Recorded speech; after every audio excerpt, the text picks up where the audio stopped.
So I'm down here in the basement today setting up this brand new B14R carbon for our loaner gun for our local NRL 22 club. We're going to start off the season with a brand new loaner. I'm super excited about that. And there's a couple of things I want to do, and I've got most of it set up here. I'm going to swap out this mount here on the scope for a little bit of lower rings. This is the mount that I had, but while I'm wrenching on it, there's a couple of items that I've had people ask me about before that I thought we'd just cover while we're digging into it. And those two things are disassembly of the bolt. So say you want to break it down, obviously you can just pull it out for cleaning, but if you want to break it down further for cleaning, some people have, there's aftermarket little shim kits for just the head spacing, or clean out the firing pin, whatever you want to do. I'll show you how to take this apart.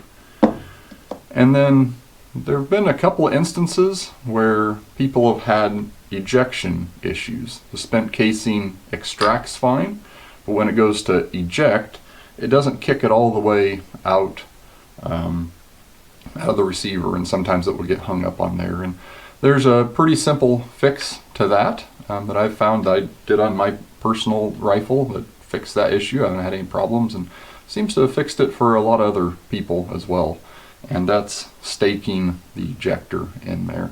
So I'm going to show you how to do that too. So once we get to actually digging in here, I'll pull you in a little closer so you can see what I'm doing. And I'm even going to snap a few pictures and put them at the end of the video so you can pause it and you can look and really see what I'm talking about. So hang on, we'll get to tearing her down here. So as with almost all bolt action rifles, there's not very much that's complicated about this, and there's not a lot of tools needed to tear this down and do any of this work. You probably have all this stuff around in one shape or form. If not, it's pretty cheap to get set up to be able to do all this yourself. So to do those two things we talked about, really all you're going to need is you need a little tiny Allen wrench, or you can even use a little tiny nail, and I'll show you what that's for in a minute, but that's for when we get to pulling this bolt apart. You're going to need that. A punch to take the two halves of the bolt apart. This one is a 3/32 is the size you need. You have to drive out one roll pin. Obviously you're going to need a hammer of some sort. I have a little piece of plastic with a hole drilled in it that I put underneath the bolt to drive that pin out. Makes it a little easier. You need a center punch or a prick punch. This is going to be for staking the ejector. Just something to put a little dimple in metal. Doesn't have to be fancy, but you do need a pointed punch. I like to have a little magnet tray to put all the screws and little pieces that come out of there, because if I drop it on the floor, I'm never finding it again. And then fix-it sticks. You don't need these for sure, but boy, these sure make my life a lot easier. And really, the only thing I need this for is I'm going to take the scope off of here, because I'm going to swap that stuff out. And then when we get to staking the ejector, I'm going to pull the barreled action out of the stock. You can do it with it all in there, not a problem. You just go in through the magazine well. But for the sake of you guys being able to see what I'm doing, I'm going to pull it all out of there. So some sort of Allen to pull those two action bolts out with. So we got all our pieces. Let's tear this apart, and once we get the pieces laid out here, I'll bring you in closer and see what we're doing. So first thing I'm going to do, I'm going to take the scope off of here. And again, if you were doing these two things on your own rifle, no need to pull the scope off. I'm just doing this because I'm going to swap this out anyhow. So put this on here. Let's see what I'm doing. Loosen those up. Take this off. We're just going to set her right over there. So we've already got our bolt pulled out. I've confirmed that the rifle is indeed clear. Take our mag block out. Look in there. It's fine. In fact, this just came out of the box. I've never put a round in it at all. So we've got that. I'm going to set that aside. Done with our socket, and we're going to pull out an Allen to take the action screws out, and this one is a 3/16. So that's what size you're gonna need. I found a longer one than came in my fix-it stick, so I can get in there. It's not so much of a problem with your stock, your factory stock, but if you have a chassis like my MPA, that back action screw is way up in there, so I needed a little bit longer length. So with that, I don't have one of those fancy gun vices, but what I do have, a couple of my support bags. I'm just going to toss them over here. Hold this bad boy while I'm doing this. Fold that down out of the way. So we are going to take out, I already messed up. That's not the right size Allen. That is for the aftermarket screws on my MPA chassis. So we need a different size. There we go. And that one, 4mm.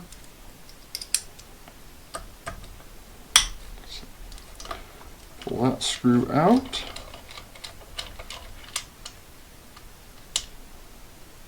And the back one.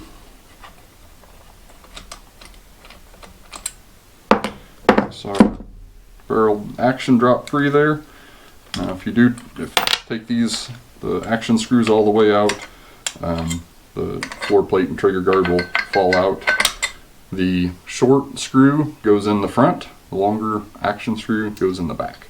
So we've got that out of there. Put our screws in there so we don't lose them, and we're just going to set this off the side over here. And now I'm going to move you in here close, and we're going to take this bolt apart. So here we have the bolt pulled out of the gun, and this is probably the most complex piece of the rifle, disregarding all the internals of the trigger, which you won't mess with anyhow. And still, there's not a whole lot going on here. It's pretty simple.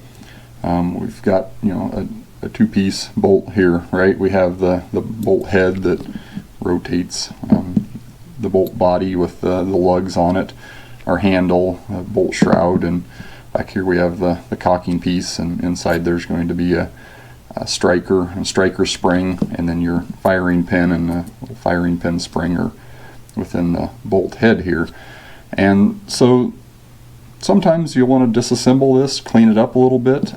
Some people have tried to adjust the head space. There's a little spacer in here, and there's some shim kits available if you want to do that, or clean up your firing pin, just bolt maintenance. So it's not complicated, but there's a couple of things you'll want to watch out for here. The first thing we're going to do is remove the striker and the striker spring and the cocking piece and bolt shroud all from the actual bolt body here. And if you pull it up, you'll see there's a little notch in the shroud here, and that goes all the way through the cocking piece. And you're going to want a really small Allen wrench, or some people use a little nail or something that will go all the way through there. And what that does is that captures the striker and the spring in there when we go to turn this out of here. So just slide something through there, and then you're just going to firmly grab it, and you're going to unscrew it out of the back of there. And as you do that, you'll notice that the whatever you slid in there is now holding spring tension on there, so it won't come apart. From the factory, there's quite a bit of grease and oil in there. Where I shoot, there's lots of dirt and debris and stuff blowing around, so I find this gets gummed up if I don't clean some of that out of there a little bit. So I'd recommend wiping some of that grease out of there, and you can always go back with a little bit of other lubricant. Again, this is brand new, so these parts haven't had a chance to wear in at all. As you use the rifle, the metal pieces will wear. You'll see more of a polish on there, and it'll work itself in and get really smooth. So we've got that removed. and now we have our bolt body and our bolt head, and we're going to go ahead and remove this. And to do that, there is a roll pin here in the bolt body right by the left side lug here, and it's driven in from what would be the top. So to take it out, we're going to flip this over. I have a little block I put underneath there to help capture that, and we're going to take our punch. Again, this is a 3/32 punch, and we are going to tap that out of there. So it should just take a couple of licks, and that pin is coming out of there. See, it's emerging there. I'm just going to tap a few more times. There's our roll pin. Kind of try to pay attention if you can which way it came out of there. You should be able to see, but you'll want to install it back in that same direction. And you know, just the nature of roll pins is you don't really want to reuse them indefinitely. So if you are replacing all these parts in here, see if you can get a replacement roll pin too, because they will eventually get a little loose, but first couple of times not a problem. So after the roll pin comes out, you can just slide these two pieces apart. You'll have this spacer in here. Now this is what you would replace or augment if you were using one of those headspace shim kits. And there's a cup on the back of here that should slide out of there. A little stiff, brand new. And our firing pin and a little tiny spring falls out of there. So again, be careful these pieces don't come rolling out and you lose all those. And that's all there is. Again, there's some thick grease on there. I like to clean that up a little bit, and you can put whatever your choice of lubricant is on there. But that's how simple it is to take this bolt apart. As you use it, you'll start noticing these parts wearing in a little better, and it just becomes smoother the more you work the action and the more rounds you put through it. From the factory, it's pretty decent, but it only gets smoother with time. No real trick to putting it back together, just the opposite of what we did to take it apart. A couple of things to watch out for. Make sure you have your spring over the tip of the firing pin, and that's what rebounds the spring back into the bolt head after you fire, so that pin isn't exposed. So you want to make sure that slides in there fine. You don't lose that spring down inside there. This cap, notice there's a notch in there. It corresponds with this. That's the roll pin actually goes through here. So if I put this in there like that, when I install that roll pin slides down in this notch, and that's what captures this the bolt head in with the bolt body. Make sure you don't forget your spacer. That's going to go back in there. Make sure you put that in the right direction. It won't actually go in the other way, because if you try to install the bolt backwards, the roll pin won't go through this side. So you got to have it lined up with that notch on there. Slide it all back together and put your roll pin back in from top to bottom. So look, see which end has a little bit of a taper on it from what was originally sold, and then drive it in from the top. So that's how this all goes back together. Go ahead and pull this back apart again. You can see all the parts. If you do get confused, or things come apart and you weren't terribly sure how it goes, your owner's manual has a parts diagram in it that lines out how everything lines up, and everything is labeled and named. So pretty simple, nothing terribly complicated about it. So when we look at this ejection issue that arises sometimes, we can see that this is looking at the bottom of the action. Here's the bottom of the ejector here, and there's two pins that hold that in.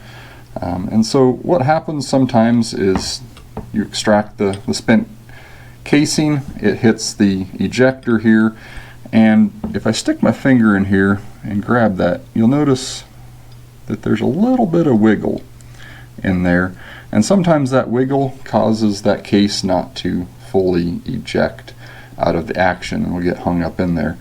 And so the solution to that seems to be, we want to stake this ejector in place to remove that wiggle. So what I'm going to do is I'm going to use my center punch or my prick punch, something with a little bit of a fine point on it, and my hammer. And I have this taken out of the out of the stock here, and I'm going to use a bag to kind of support the barrel here a little bit. I did my other rifle just by turning it upside down in my lap and doing this through the mag well, so you don't have to take it out. I took it out just so you guys can see.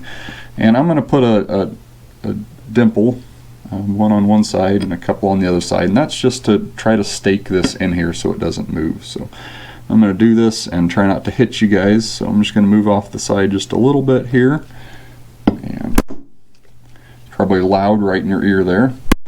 Give it a couple of taps, and see, we moved a little bit of metal on there, and already that's tightening up that a little bit. I'm going to give it one more good hit there, and now I'm going to come to the other side, and I'm going to put 2 dimples over here, and again just move off just a little bit.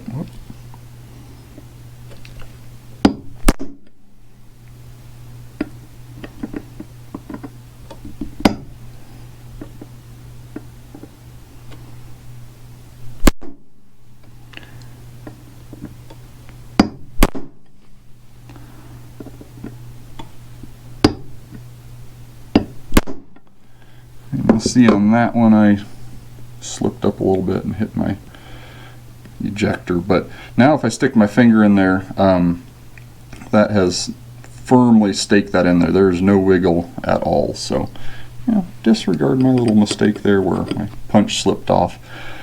You'll probably do a better job than I did. So don't get crazy, but just move enough metal over that you take up the slop out of your ejector. And from what I can tell, that generally solves that ejection issue. I've had that happen, I think, twice in about 5,000 rounds through my other rifle. I staked the ejector, and I haven't had any issues in the 1,000 rounds or so since. So I know that's worked for some other people. So if you're having that problem, try this. Or, you can be proactive and do it anyhow. It's not going to hurt anything. So once you have your bolt reassembled and your ejector staked and you're all ready to put her back together, we're just going to get our stock and set our barreled action in there carefully, and you'll want to hold it, don't drop it out of there. Flip it upside down. Remember, short one goes in the front, long one in the rear. And this is a 4mm or 5/32, not the size I said originally. That was for an aftermarket screw. And we're going to real lightly screw those in there. You want to be real careful starting them so you don't get them cross-threaded. Don't crank on them, just go real lightly. And once they're just slightly snug, take the rifle, tip it up, and give it a little bit of a drop. And what that does is that seats the recoil lug back into the mini chassis inside here. Make sure we're all squared up, and now we're going to go front to rear and torque this down. Bergara recommends 55 inch-pounds for that. I like to use the little fix-it sticks torque driver here, and I go in increments, torque it up to about 25, 25, and then 45, 45, 55, 55. So just don't crank it all the way down at first. Go one, front to back, front to back, front to back, and you'll get her all set. So we're going to start on the front here, take her up to about 25. We got 25 there. We're going to go rear, and 25 there. Back to the front. Run her up to about 45. Rear, 45. And now front again, up to 55. 55. And 55.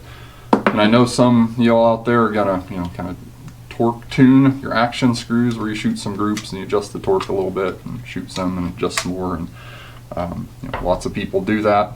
55 is just what Bergara recommends. So I found that that worked pretty good in my other rifle, so we're going to give her a shot on this one. So once you have the barreled action torqued down into the stock, get your bolt, you got it ready to go. Slide that in, give her a function check, make sure everything moves all right. And you're all back together and ready to go. So I appreciate you guys watching this. If you have any other questions, please feel free to ask. You know, I'm not an expert, but I know enough people I can find an answer for you, and we'll get you fixed up. So thanks again for watching. I sure appreciate it. Get some practice in, and better yet, take some new shooters or some young kids out and get them into the sport, because that's how we're going to keep this going. Thanks again.